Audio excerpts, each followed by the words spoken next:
Welcome to Aspire to Lead, where we empower educators and school leaders to grow, inspire, and thrive. I'm your host, Joshua Stamper, author, speaker, and leadership coach, bringing you conversations that spark transformation, challenge the status quo in education, and equip you to make a lasting impact on your campus or in your district. For more information and resources, visit joshstamper.com as we're looking to ascend to new leadership heights together. All right, welcome back, everyone, to Aspire to Lead, but a special episode as I have the wonderful Jeff Gargas back on for an Aspire Mailbag. He's an amazing person, COO of Teach Better, and someone that I have leaned heavily on for the last 7 years. I think it's 37 years, 37. I know it feels that way. Well, it does feel that way sometimes, yeah. I feel like the connection with Josh was there long before we actually met. You know, that's what I like to think, at least. That's deep. It has been 7. Has it been 7? It has been 7 years. 2019. Yeah, Teach Better Conference 2019 was the first initial meeting, and then it was a few months later that we did the first mailbag. I mean, 5 months later, 3 months later. 37. That's weird that I used 37 years. Maybe that's why it feels that way. Each episode is a year of your life. It feels like it sometimes, Josh. Awesome to be back, though. We're doing better with not taking months and months and months of time. I can't remember when the last one was, but it hasn't been. It was in January. It was January. I was gonna say this is the second one of this year, so that's better. Because prior to that, I think it was a bit like I really thought you hated me. Like I thought it was over. I thought that I did something wrong, and you were trying to punish me. But here we are, you know. Well, I'm gonna pull the curtain back for everyone. Let them understand that Jeff Gargas and myself are in constant communication. If we're not on the podcast, we're still having conversations. All right, listen. I need to pull the curtain back and let everybody know that Josh leaves me on red all the time. He's just. No, we are. We don't text that much. We typically voice message via our text or phone calls. Or phone calls, but I've noticed that we do a lot of we do. I don't know why you're the only person that I really do voice memos to. But we do. Yeah, we do. It's all fun and games and jokes here. We actually talk quite often. All right, I think we've wasted 2.5 minutes of everyone's time. We can move forward. We could do this for a full hour easily. So this is something where we ask everyone for questions from the audience. And so I appreciate the Aspire to Lead community over these last 37 episodes for chipping in these questions. Sometimes we shout you out. Sometimes you want to be anonymous, and either one is totally cool. But in the past, what we've done is we reached out through Twitter, Instagram, Voxer, and we usually get a few questions that we want to dive into. So I'm excited about these two because I feel like, Jeff, now that I'm looking at them, I don't know if we've actually touched on these, which is kind of hard to believe since we've done 37 episodes. Yeah, because we've gotten a lot. That's okay. Well, that's exciting. Yeah. Okay. So I'm going to start with this one. If you're good to go. Yeah, let's roll. This question is, what practices can help leaders lead with emotional intelligence, or EQ, if you want, instead of their ego? Ooh, good question. An important question for leaders, for sure. Great question. So the things that are popping in my head real quick when you ask that question are self-awareness, empathy, and humility. And I think because I think you really have to be self-aware of how you approach things, how you come across to people, what triggers you potentially to react emotionally versus logistically. Mm-hmm. But I think you also have to have the empathy of understanding where are other people's actions coming from? Where do questions come from? Where do the criticism come from? Where does drama come from, if that's the case? Where does the politics come from?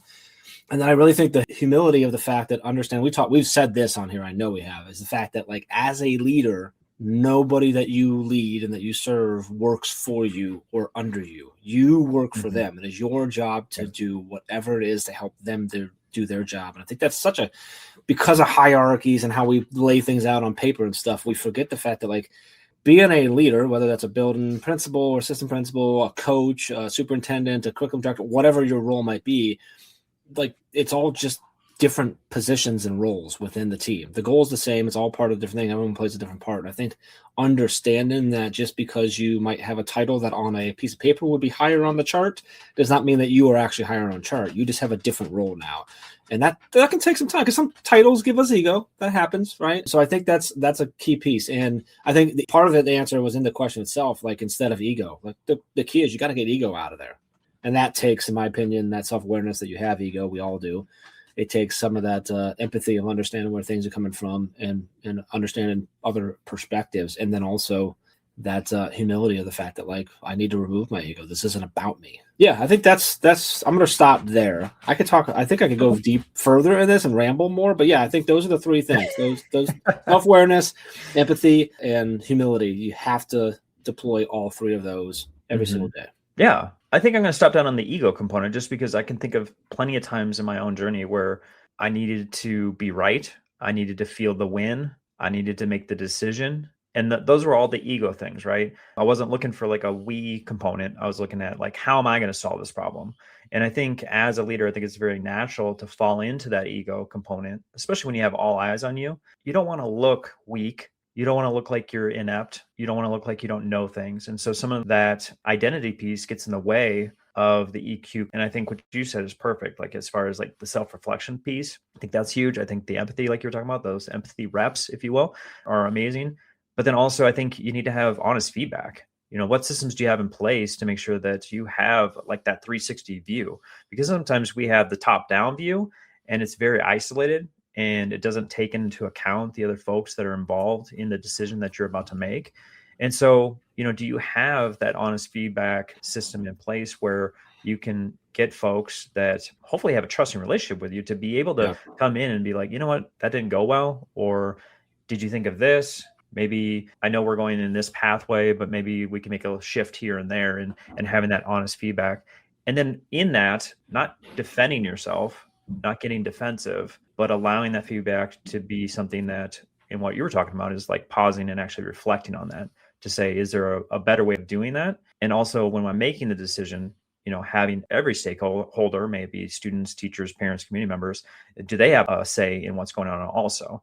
The other thing too, I would say is, and we've said this part, is like prioritizing relationships. I think when you're doing that, I think that's going to help a lot as far as showing your emotional intelligence, and not just to be visible, but to actually have like true interactions that are relevant and something that's going to be transparent also. So I think a lot of things you can look at is like tone of voice, your body language, how you're reacting to their emotions. All those components is something that we talk about with our students a lot. But we don't really talk a lot about that with the adults in the building too.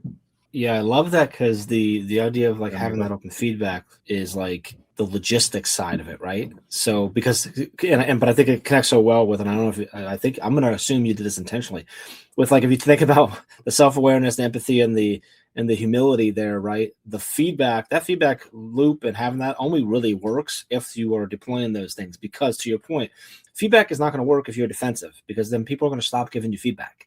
If you're not listening and understanding where that feedback's coming from, they're going to stop giving you feedback.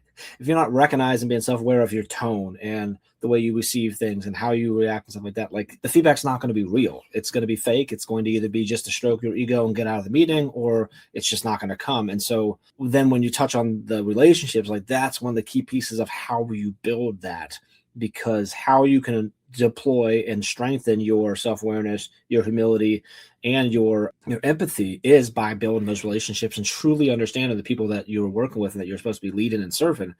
And if you can do that, that all creates the environment and the culture and the foundation so that that feedback can actually come in and is actually real. So now you actually have good data of feedback to then put in place. Does that mean you're always going to be able to make everyone happy? Absolutely not. Does that mean you're always going to make the right decision? Guarantee you won't.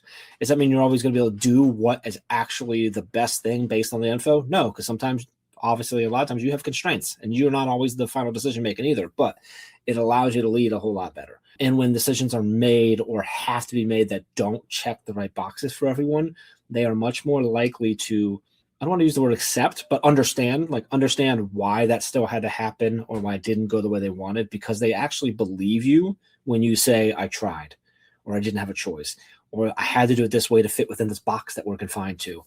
And so I think this is a great question, because there's so much to pull from this. And I think you're right. We talk about a lot of these things with students and trying to teach them to be ready to go be function in societies. We often forget to talk about it with everyone here, and or like in the leadership space and in the and the adults in the room. And so, yeah, great question. Whoever that was, kudos to you. Love this one. And you're right. I think we've touched on a lot of these similar things, but I don't think we've ever touched it with the sort of the specificity of EQ, right? And emotional intelligence stuff. So yeah. Yeah. And I've said that on this podcast before, like communication is probably, I think, like top of the list as far as how successful you're going to be as a leader. But I'd also say probably 1A, 1B is at emotional intelligence. I would say that's probably just as high because of how many people you're interacting with on a daily basis. If you don't have that piece, if you don't have the compassion, you don't have the empathy, you don't have some of these higher level skills, which are those future ready skills that we talk about with our students, you're going to have a really tough time in that position. Well, and I'll say it again, like I think those skills and that awareness and all that stuff, like, is what will actually feed you into being a better communicator anyway. And I don't mean that as in like your ability to speak in front of a room. I mean your ability to have conversations and communicate clearly and understand clearly. And I think this goes into it. I'm gonna try not to go on a tangent, but like because we have talked a lot about communication. Because I'm the same way. Like you and I truly believe like that's such a crucial. It's one of the biggest mistakes people make is not communicating clearly. It's where like 9 out of 10 issues actually come from. Think about every freaking movie, like rom-com or show or whatever you talk about, and the issue that happens. It's all just like if he would have just said this, it would have been a bad movie at that point. But like, I think something that people forget about communication, one of the most important pieces of communication is listening. It's actually shutting up and listening, so that while then you are communicating out and actually doing the speaking or the whatever the sharing, that it's actually based within that self-awareness and that empathy, that humility, that teamwork, that without the ego and stuff. So, oh boy, I like this question a lot, dude. I know. I feel like we do this more down on this. Just me and you getting on here answering questions. We should, yeah, and you know, I said I get to chill with you, so that if you're listening right now, you didn't get to hear the 30 minutes prior to pressing record. That was just absolutely ridiculous. It was insane. We really should start recording right when we get on, and then you can clip those, and sometime we'll put out like a reel after it's been, of course, checked by the FCC. The B-side of a CD or a record. Yeah, right. Like at one of your episodes, we'll have like 3.5 minutes of silence, and then those come in, all the clips. We're getting really close to going off the rails. Let's come back. What's all right, the second coming back. question? I'm gonna throw the second one up here. This one's interesting, and Jeff, tell me what you think, because I'm gonna slant it, and I think it's gonna help our answers. I think they're asking about the politics of school leadership, and tell me if I'm wrong, based on the fact that I'm assuming this person wants to move up. So I'll read the question. How do you learn to navigate the politics of school leadership without going through the trials by fire? So you're thinking this is someone who's an aspiring leader who's trying to figure out, like, how do I get in there and play this game that I see happening without just falling on my face left and right? Yeah. And for those outside of that circle, maybe you're a teacher and you're listening and you're like, I want to be a leader someday. There is politics that occur behind the scenes. In every business, every organization, every organization. Yeah. Yep. Yeah, it is what it is. And so some people I know that I've worked with, and I have this Aspire Lead cohort too, that these folks are like, I don't know how to do this. I don't know what steps I need to take to prove that I'm a good candidate. At first, I thought it was like, I'm just going to put my application in. I'm going to work hard and do what I'm supposed to do. Yep. Hopefully get an interview.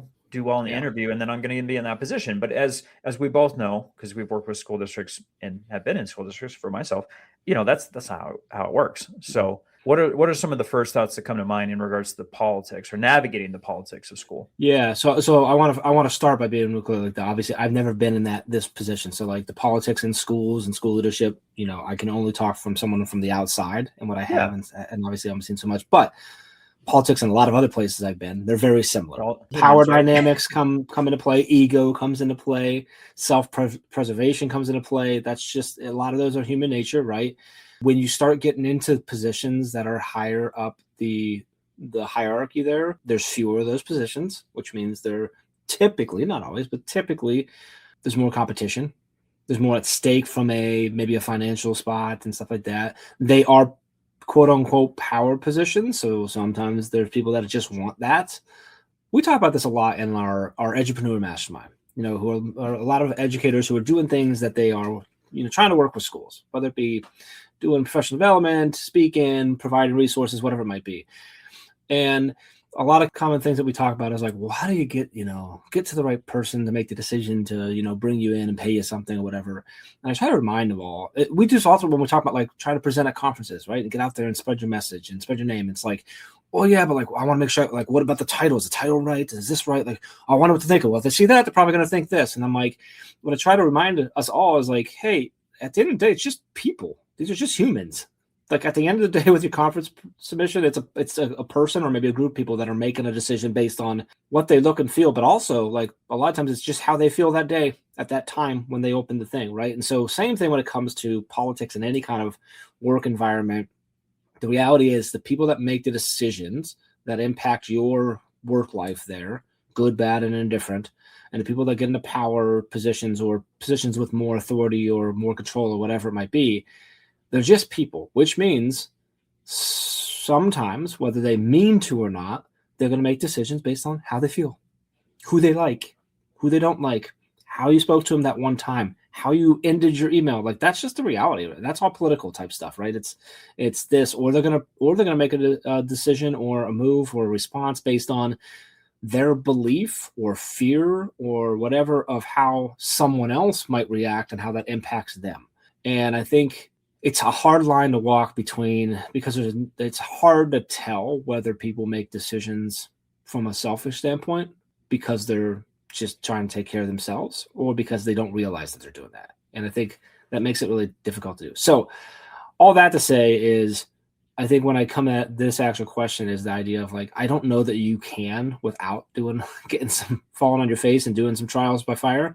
But I think being aware of the situation, stepping back and realizing that, look, whether I like it or not, whether it's right or wrong does not matter. The reality is this is how it works in my district or my building. And you need to try to understand how that works.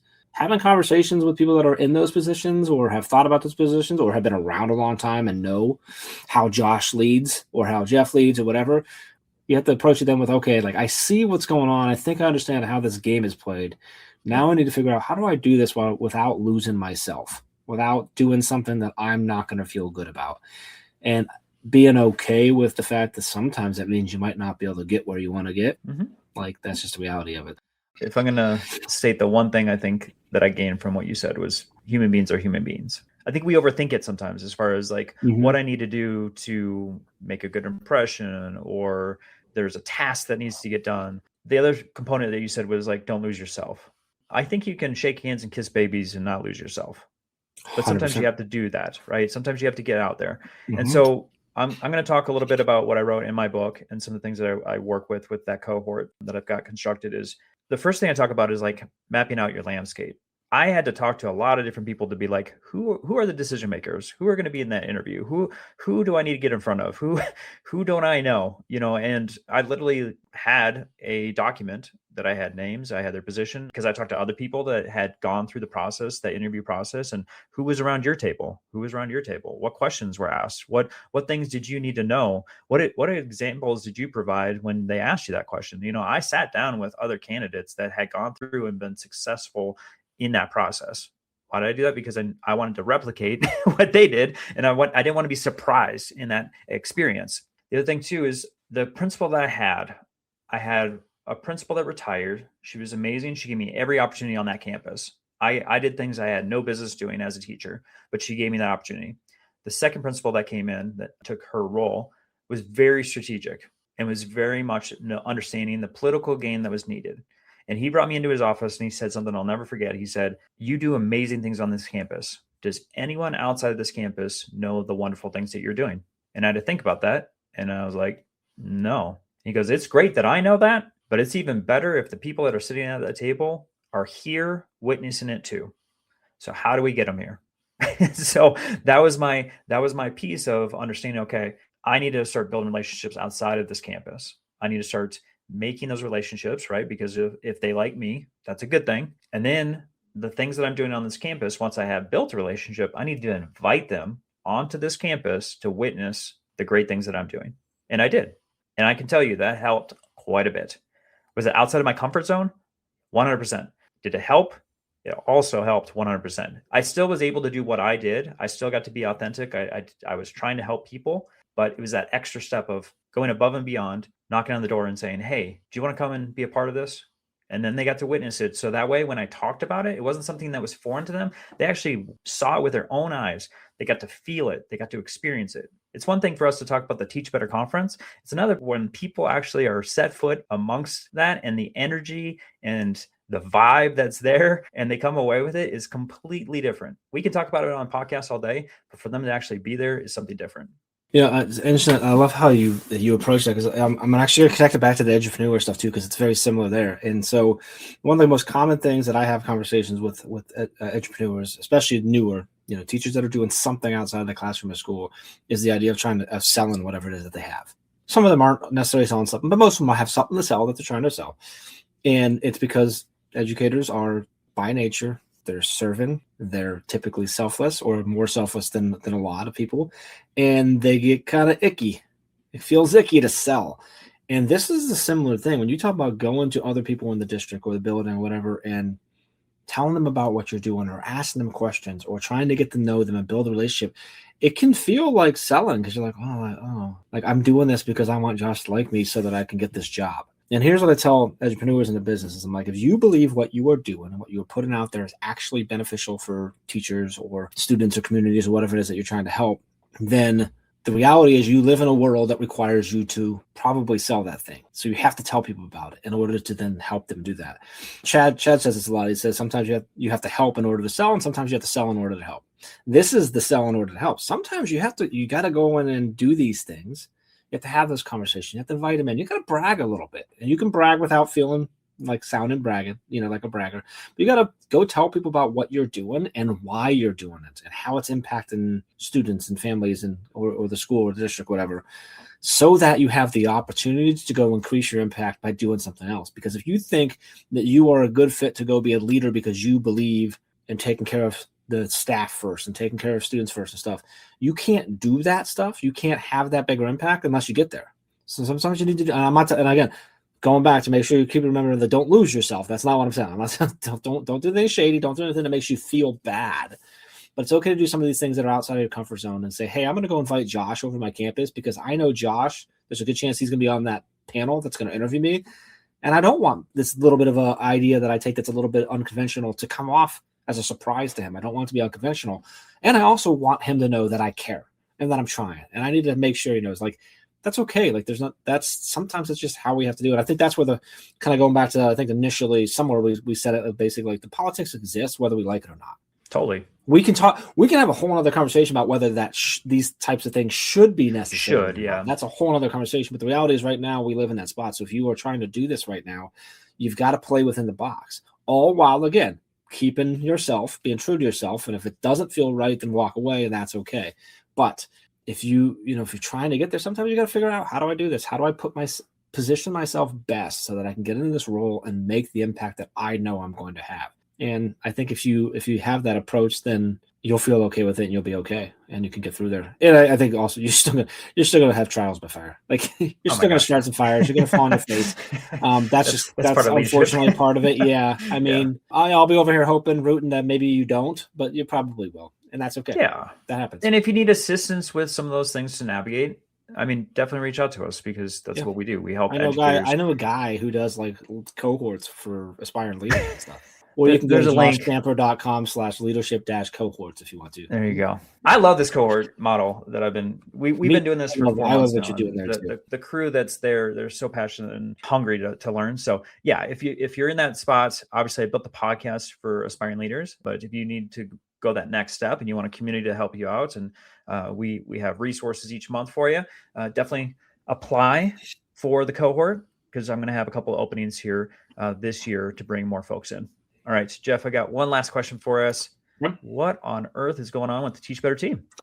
Oh, you know what? We're kind of at an excited point right now. We are in the process of and very, very close to relaunching the Teach Better Academy.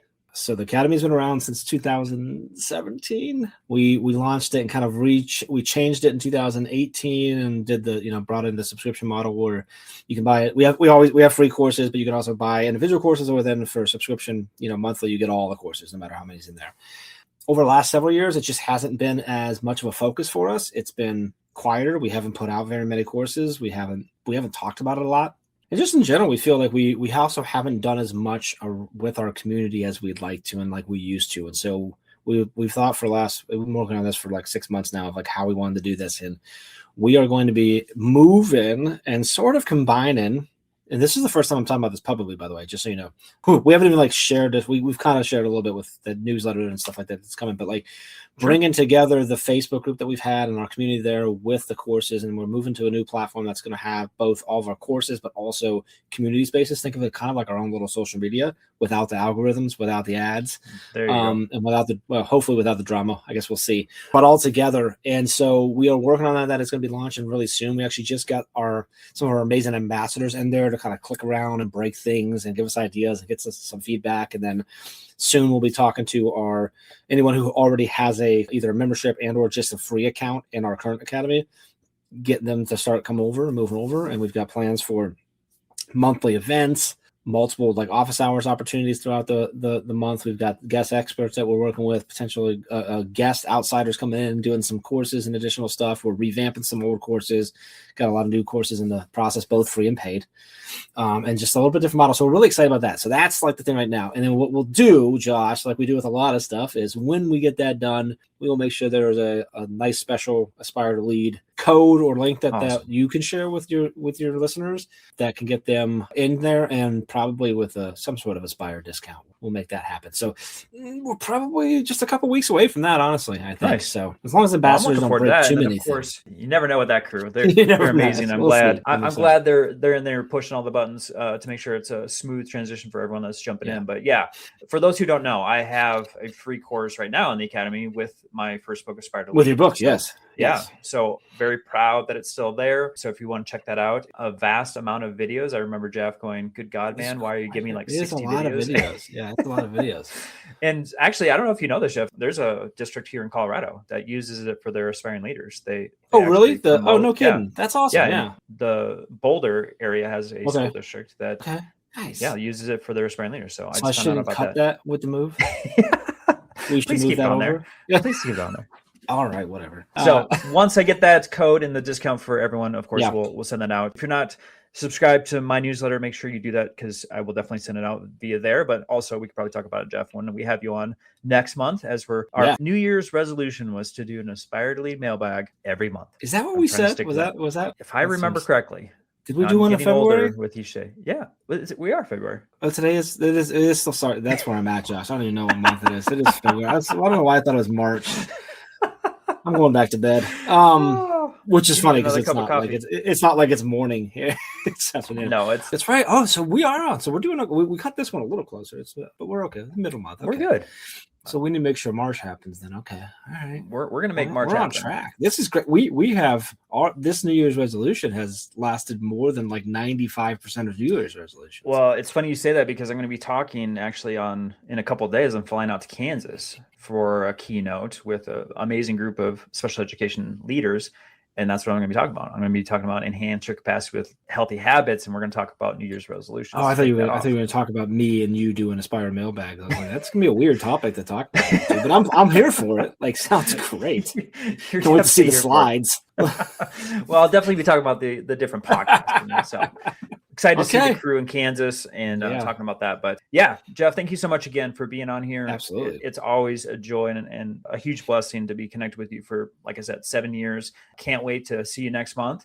And if you have any questions, definitely you can jump on joshtam.com. You can reach out to us on social media. Both Jeff and I, all our links will be in the show notes. So please connect with us and then continuously send us these questions, because we love answering them for you.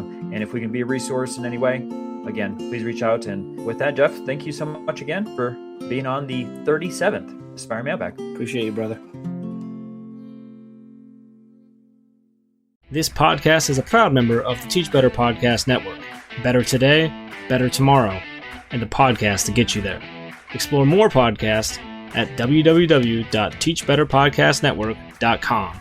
We'll see you on the next episode.